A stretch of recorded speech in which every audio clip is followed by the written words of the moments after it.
Bipolar junction transistor एक 3 terminal पर मुश्तमिल डिवाइस है।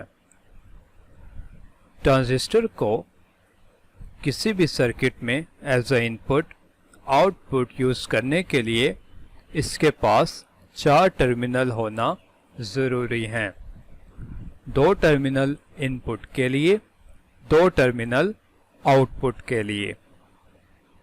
अब इस प्रॉब्लम को रिजॉल्व करने के लिए ट्रांजिस्टर के 3 टर्मिनल्स में से एक टर्मिनल को एज अ कॉमन दोनों इनपुट और आउटपुट सर्किट में इस्तेमाल किया जाता है। अब किस टर्मिनल को एज अ कॉमन यूज करेंगे ये डिपेंड करता है कि आप ट्रांजिस्टर किस एप्लीकेशन के लिए इस्तेमाल कर रहे हैं। इन तमाम पॉसिबिलिटी को मद्देनज़र रखते हुए ट्रांजिस्टर की कॉन्फ़िगरेशन 3 तरह की हो सकती है। Common base transistor, common emitter transistor, common collector transistor. यहाँ पर यह बात याद रहे कि कनेक्शन ऑफ द ट्रांजिस्टर, इसकी जो बाइसिंग आपने की थी वो चेंज नहीं होगी। बेस एमिटर जंक्शन फॉरवर्ड बाइस ही रहेगा, जबकि base collector junction reverse bias में वर्क करेगा।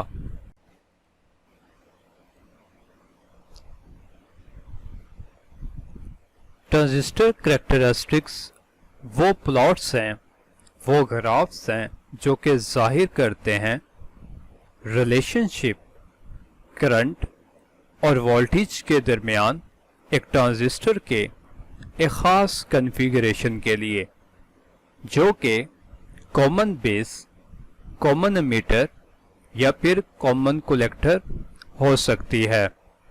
हम ट्रांजिस्टर कॉन्फ़िगरेशन के सर्किट्स को एक 2 पोर्ट नेटवर्क के इक्विवेलेंट लेते हुए एनालाइज कर सकते हैं कैरेक्टरिस्टिक कर्व्स को, जो कि दरअसल टाइप्स पर मुश्तमिल हो सकती हैं। Input characteristics, output characteristics and current transfer characteristics.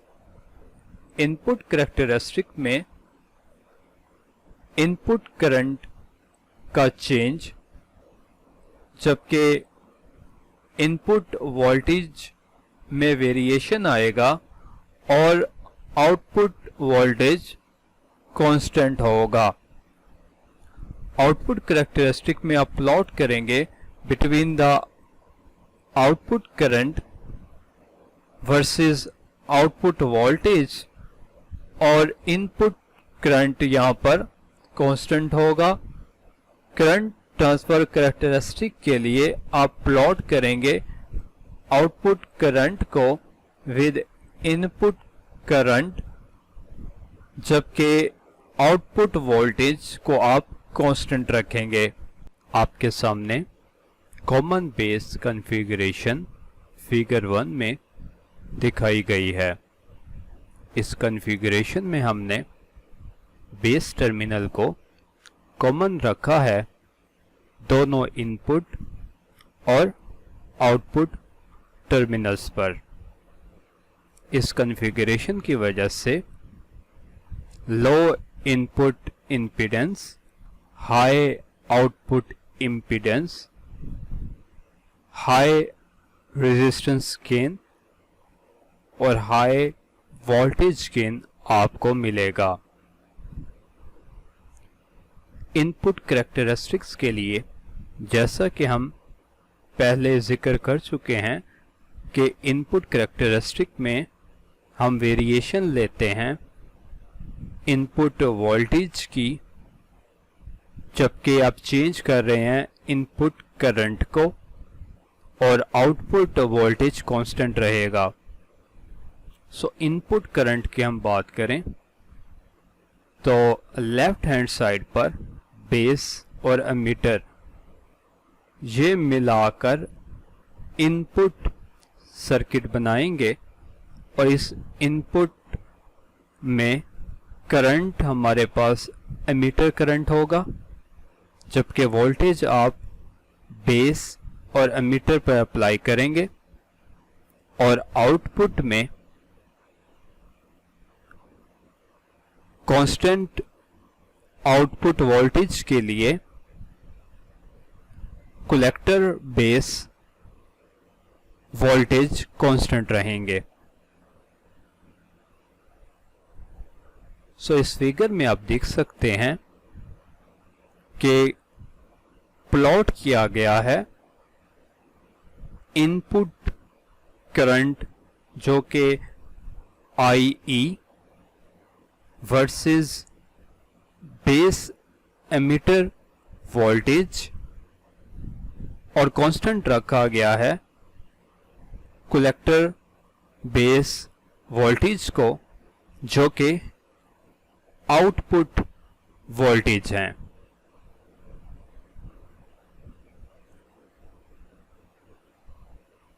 इस फिगर में आपको दो तरह की कर्व्स देखने को मिल रही हैं।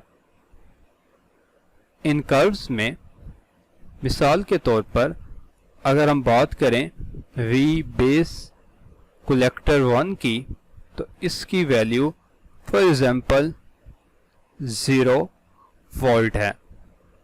सो ये 0 वोल्ट थ्रू आउट कांस्टेंट रहेगी, ये चेंज नहीं होगी और आपको एमीटर करंट और बेस एमीटर वोल्टेज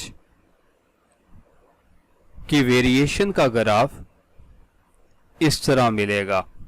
यहां पर वोल्टेज कलेक्टर बेस कांस्टेंट रहेंगे जिसको हम 0 कह रहे हैं।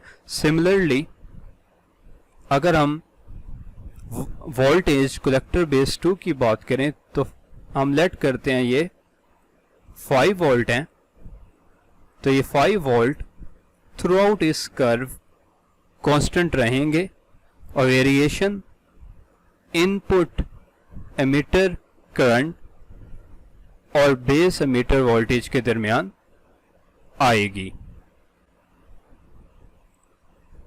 इसी की मदद से हम इनपुट रेजिस्टेंस निकाल सकते हैं।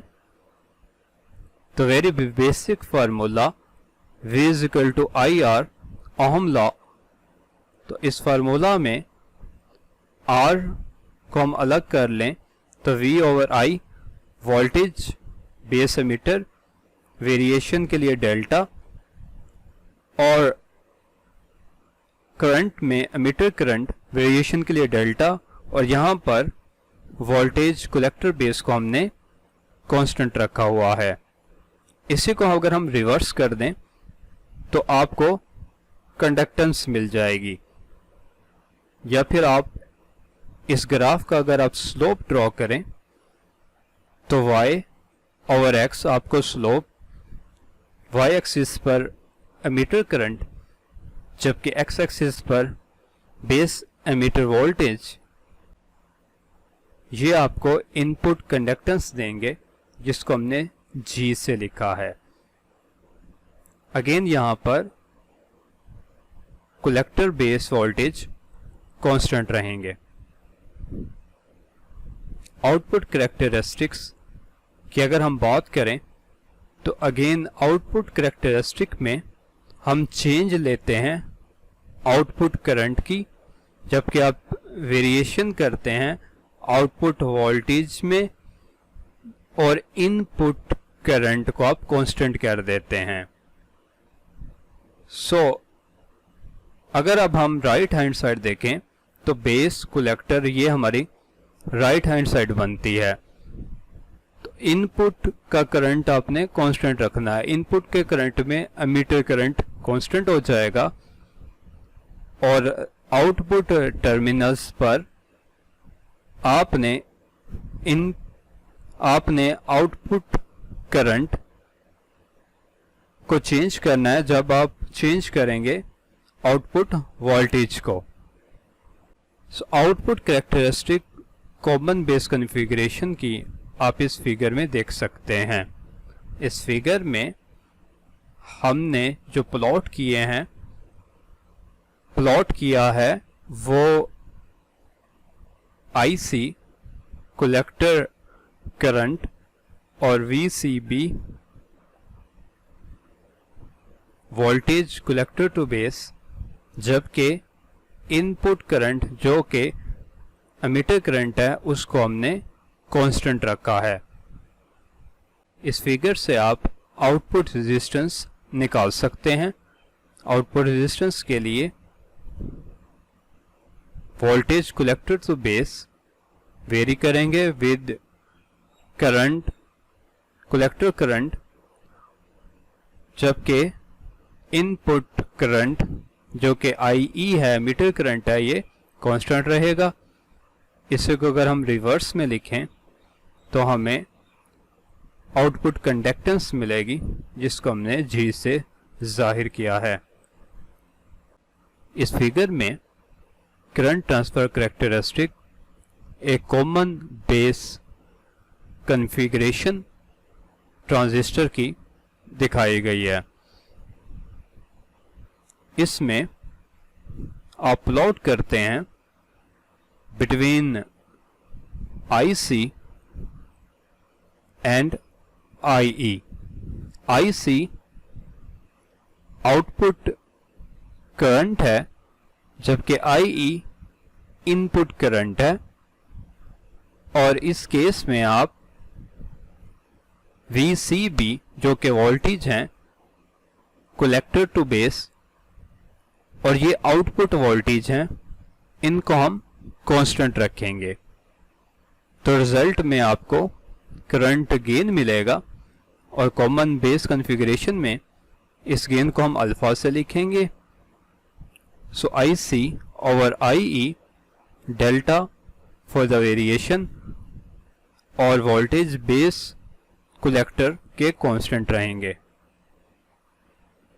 इसकी वैल्यू लेस देन 1 आएगी इस रेशो की, और मैथमेटिकली आप देख सकते हैं इसको हम यूँ लिखेंगे।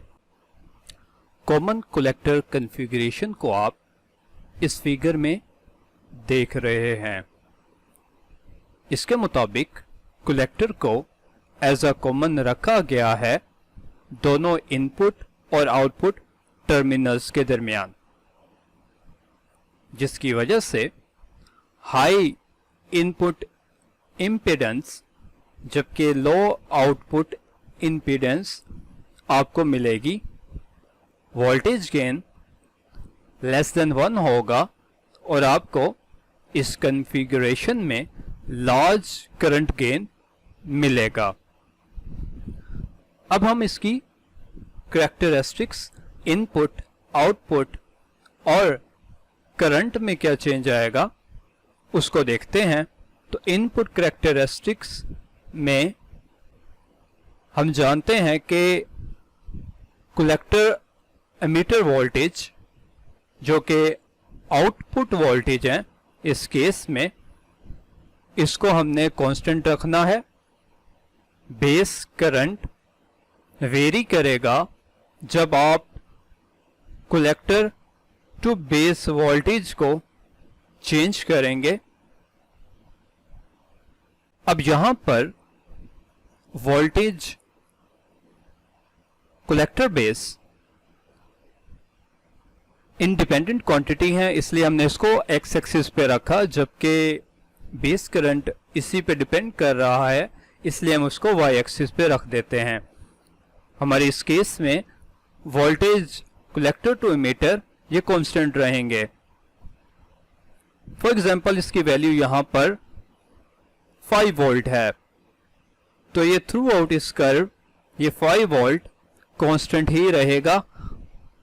सिमिलरली अगर हम कलेक्टर एमिटर कांस्टेंट वैल्यू को चेंज करके जस्ट फॉर एग्जांपल 10 वोल्ट कर देते हैं, तो एक कांस्टेंट वैल्यू के होते हुए जैसे जैसे voltage collector to base change होंगे, बेस करंट में इस तरह चेंज आएगा। सो इसके रेजिस्टेंस के लिए हमने डिवाइड कर दिया वोल्टेज को करंट पर, और इस केस में voltage collector to emitter constant होंगे। इसी के रिवर्स करने से हमें कंडक्टेंस मिल जाएगी, या फिर इस ग्राफ की स्लोप लेने से आप कंडक्टेंस हासिल कर सकते हैं। आउटपुट कैरेक्टरिस्टिक्स के लिए हम कांस्टेंट रखेंगे बेस करंट को, जबकि चेंज करेंगे कलेक्टर टू एमीटर वोल्टेज को, जिसके नतीजे में एमीटर करंट चेंज होगा। सो हमने ग्राफ ड्रॉ कर लिया। इस ग्राफ में बेस करंट कांस्टेंट रहेगा। जस्ट फॉर एग्जांपल यहां पर 5 मिली एम्पेयर, तो थ्रू आउट दिस कर्व ये 5 मिली एम्पेयर ही रहेगा। बेस करंट बढ़ाकर अगर आप 10 मिली एम्पेयर कर देते हैं तो ग्राफ कुछ यूं बनेगा। 15 मिली एम्पेयर के केस में ग्राफ इस तरह ड्रॉ हो जाएगा। जबकि आउटपुट रेजिस्टेंस के लिए आप डिवाइड कर देंगे वोल्टेजेस को करंट पर, जबकि बेस करंट यहां पर कांस्टेंट है। इसी की स्लोप लेने से आपको आउटपुट कंडक्टेंस मिलती है, या फिर आउटपुट रेजिस्टेंस को हम इन्वर्स कर दें तो भी कंडक्टेंस आप हासिल कर सकते हैं। करंट ट्रांसफर कैरेक्टरिस्टिक में हम कर्व ड्रॉ करते हैं between the output current and input current, जबकि आउटपुट वोल्टेज कांस्टेंट रहता है। सो इस केस में हमने रेशियो ले ली और VCV को कांस्टेंट कर दिया, तो ये हमारे पास करंट गेन आ जाएगा। ग्राफिकली करंट गेन आप देख सकते हैं फिगर 8 में। एक लीनियर लाइन आपको मिल जाती है इस केस में।